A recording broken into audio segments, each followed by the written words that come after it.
Magandang hapon mga kabay. So ito na po yung pangatlo ko sa 39404 na repair, letter C. So ang model mga kabay, ganun pa rin, DWD022. May hammer siya, may reverse, ayan, may variable. So check natin una yung chuck. So ayan, papalit tayo ng chuck. Basag na po yung ngipin niya. Tapos putol po yung cord, ayan. Hindi ko na sinaksak, baka ano pa tawag nito, baka sumabog. So tuluyan ko ng putulan yan mga kabay, ayan. Tapos yung ginawa nila ay tinali-tali sila na nylon, ayan, siguro para doon sa cord protector.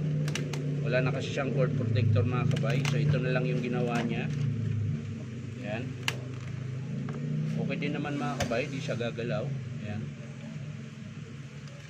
Pero mas maganda pa rin yung cord protector niyan kasi flexible po siya.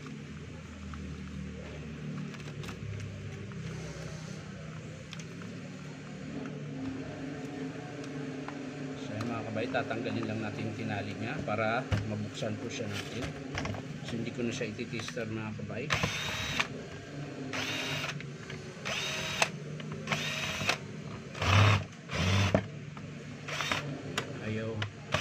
Ayaw mabunot yung isa mga kabay, so daanin na lang natin sa mano-mano. Yun,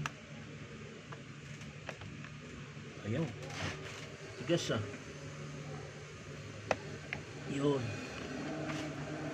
kailangan lang talagang diin, sabay pihit, sabay diin, yan, para hindi bumalustrid yung screw nyo. Pa. So para makasiguro tayo mga kabay kung buo ba yung ano, kasi mahaba pa yung carbon, ayan, mahaba po yung carbon, so kailangan natin tong ikabit, ayan. So kahit idugtong lang natin dyan para mabilis lang po.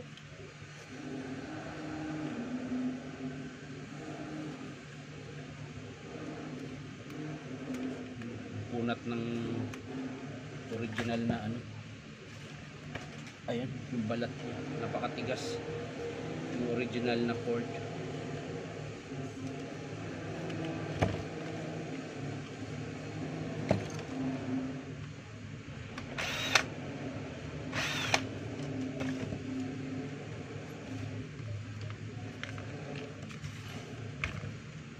So mga kabay, bali idudugtong ko na lang siya pansamantala, ayan.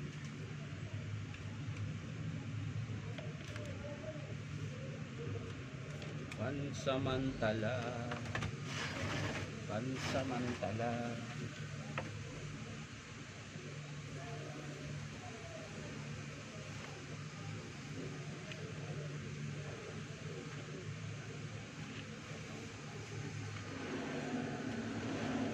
So mga kabay, titesting ko lang siya kung gagana siya mga kabay.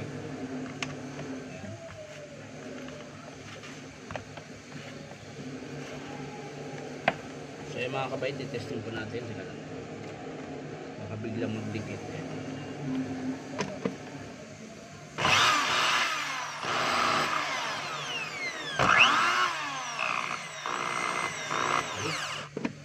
So okay siya mga kabay, buo siya. Yun lang po yung problema niya, yung sa cord, cord protector, tsaka ito yung naputol na. So ito kasi problema mga kabay, kaya dapat kung hindi sana sira yung plug, gagawin ko na sana ngayon para wiring lang. Yun nga lang, may chuck kasing papalitan, tsaka cord protector, so antayin ko muna yung approve ng customer. Si papalitan ko yung buong cord protector niya na 3 meters, tsaka plug, cord protector, at tsaka yung chuck niya mga kabay. So yung carbon mga kabay, hindi muna ako magpalit dahil mahaba pa po. So ang i-check ko lang yung hammer. Ay hindi pa pudpud mga kabay, ano pa, mapuro, tawag na to, matalas pa. So okay pa po yung spindle gear niya, okay pa yung hammer. So hindi muna tayo magpapalit dyan mga kabay. So ang papalitan lang talaga dito mga kabay ay yung kanyang cord protector 3 meters cord, plug, tsaka yung chuck. Ayan. So yan lang po yung papalitan natin dito sa unit na DWD022. So okay pa yung field coil, okay pa yung armature niya mga kabay. So ayan, tatanggalin ko na to. Ayan. Para baka po masaksak.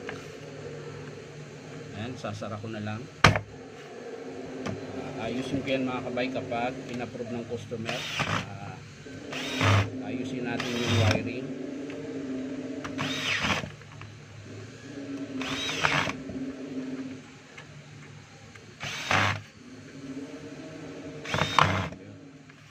So yan lang mga kabay, maraming salamat sa panonood at palike and share rin po. At syempre po, baka naman pwedeng subscribe nyo po ito aking YouTube account na Inom Tabay. So sa mga gusto magpa-repair mga kabay, punta lang kayo dito sa 530 T. Alonso, Santa Cruz, Manila. Hanapin nyo lang po yung Powerman Hardware. So yan lang mga kabay, maraming salamat. Bye bye.